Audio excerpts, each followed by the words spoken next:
Nosso evangelho de hoje é Lucas 2, de 22 a 40. Hoje é dia da festa da apresentação do Senhor. Quando se completaram os dias para a purificação da mãe e do filho, conforme a lei de Moisés, Maria e José levaram Jesus a Jerusalém a fim de apresentá-lo ao Senhor. Conforme está escrito na lei do Senhor, todo primogênito do sexo masculino deve ser consagrado ao Senhor. Foram também oferecer o sacrifício, um par de rolas ou 2 pombinhos, como está ordenado na lei do Senhor.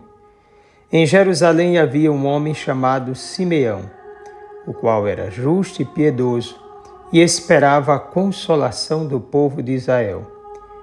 O Espírito Santo estava com ele e lhe havia anunciado que não morreria antes de ver o Messias que vem do Senhor. Movido pelo Espírito, Simeão veio ao templo. Quando os pais trouxeram o menino Jesus para cumprir o que a lei ordenava, Simeão tomou o menino nos braços e bendisse a Deus. Agora, Senhor, conforme a tua promessa, podes deixar teu servo partir em paz, porque meus olhos viram a tua salvação, que preparaste diante de todos os povos, luz para iluminar as nações e glória do teu povo Israel. O pai e a mãe de Jesus estavam admirados com o que diziam a respeito dele. Simeão os abençoou e disse a Maria, a mãe de Jesus: este menino vai ser causa tanto de queda como de reerguimento para muitos em Israel. Ele será um sinal de contradição. Assim serão revelados os pensamentos de muitos corações. Quanto a ti, uma espada te traspassará a alma. Havia também uma profetisa chamada Ana, filha de Fanuel, da tribo de Aser. Era de idade muito avançada. Quando jovem, tinha sido casada e vivera 7 anos com o marido. Depois ficara viúva. E agora já estava com 84 anos. Não saía do templo dia e noite servindo a Deus com jejuns e orações.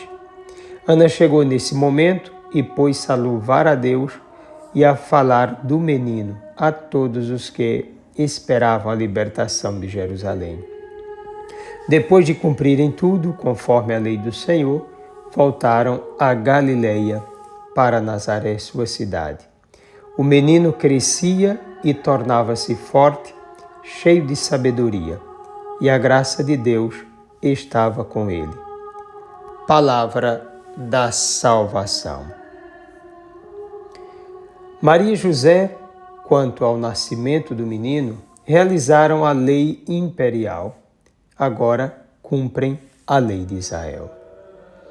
Eles levam o menino Jesus para ser apresentado no templo, conforme Levítico 12, de 3 a 4, diante de 2 importantes testemunhas de idade avançada.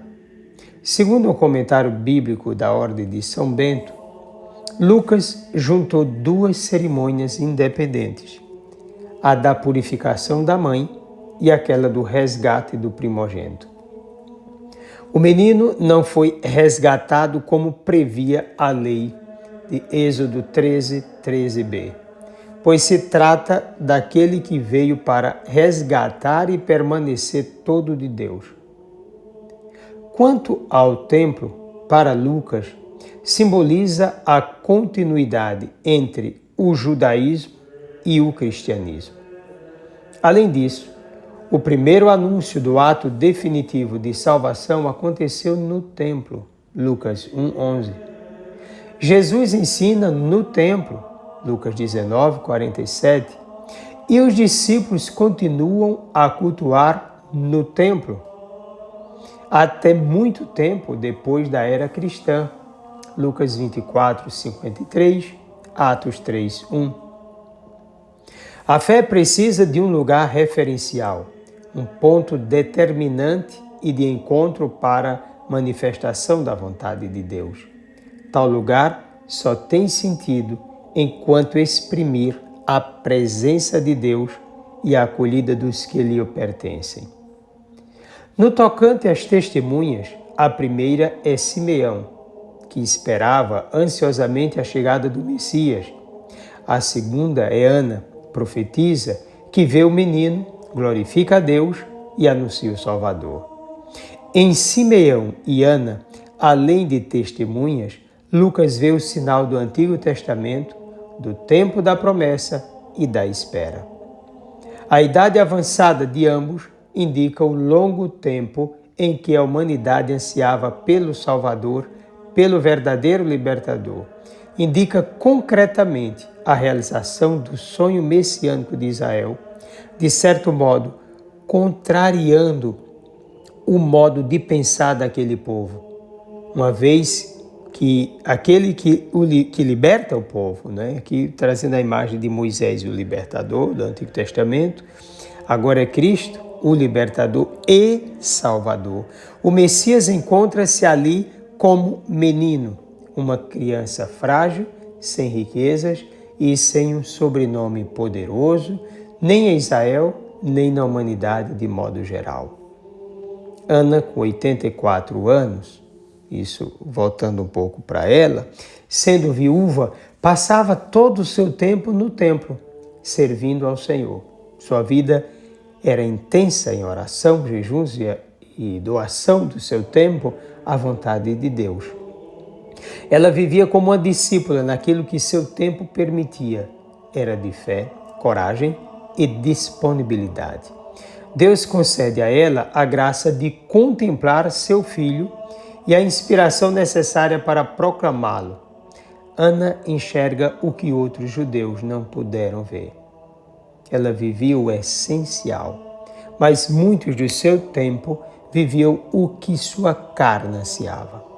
Como mulher, Ana era considerada um nada na sociedade de Israel, mas diante de Deus era um tesouro. Pequenina, simples. Deus se revela aos pequeninos, aos humildes. Pai, diz Jesus, eu te dou graças, porque escondestes estas coisas aos sábios e entendidos e as revelastes aos pequeninos. Mateus 11, 25. Jesus segue o normal dos homens, conforme essa apresentação, respeitando suas leis, fazendo parte de sua história e de sua cultura, porque também ele é 100% homem, sem deixar de ser 100% Deus.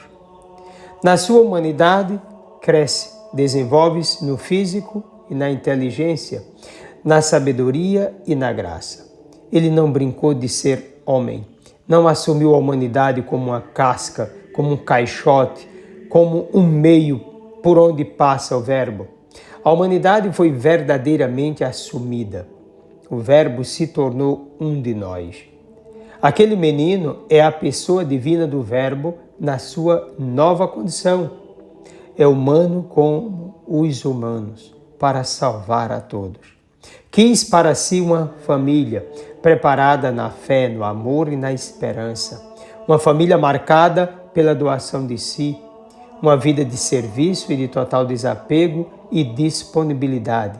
A família querida por Jesus tinha suas marcas.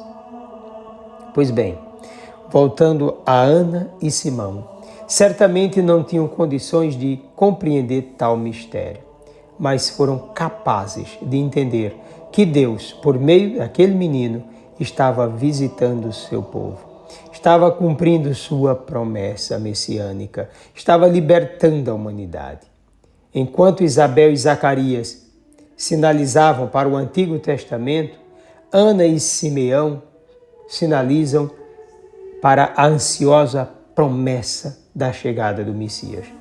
Nesses 4 personagens, Lucas mostra como a primeira aliança e a segunda são interligadas e dependentes uma da outra. Não se pode separar o Antigo do Novo Testamento e vice-versa. A Sagrada Escritura é a totalidade das alianças. Que cada discípulo possa entender cada vez mais Jesus Cristo, aprofundando sua fé nas alianças Antigo e Novo Testamento, ser totalmente contemplador das maravilhas de Deus, totalmente obediente à sua palavra e para sempre disponível à sua divina vontade. Além disso, deve ser portador da luz, da verdadeira luz, Jesus Cristo, que vindo ao mundo ilumina todo ser humano. Jesus Cristo é o sol que nasce do alto, o sol que visitou a todos, iluminou a todos que jaziam nas trevas. Agora sim, com a apresentação do menino no templo, o mundo inteiro pode vislumbrar a luz do céu, a esperança da salvação e a concretização do projeto de Deus para a libertação de todos os que a ele responderem. Os discípulos são justamente aqueles que se voltam para Deus e não temem ser luz na luz. Aqueles que, uma vez iluminados, não temem ser instrumentos de iluminação desse mundo querido por Deus, que faz parte do seu projeto salvífico. Quanto a você, deixe-se iluminar pelo Senhor. Não tenha medo de ser um autêntico instrumento da salvação de Deus. Desça sobre ti a bênção do Deus Todo-Poderoso, Pai, Filho e Espírito Santo. Um forte e carinhoso abraço.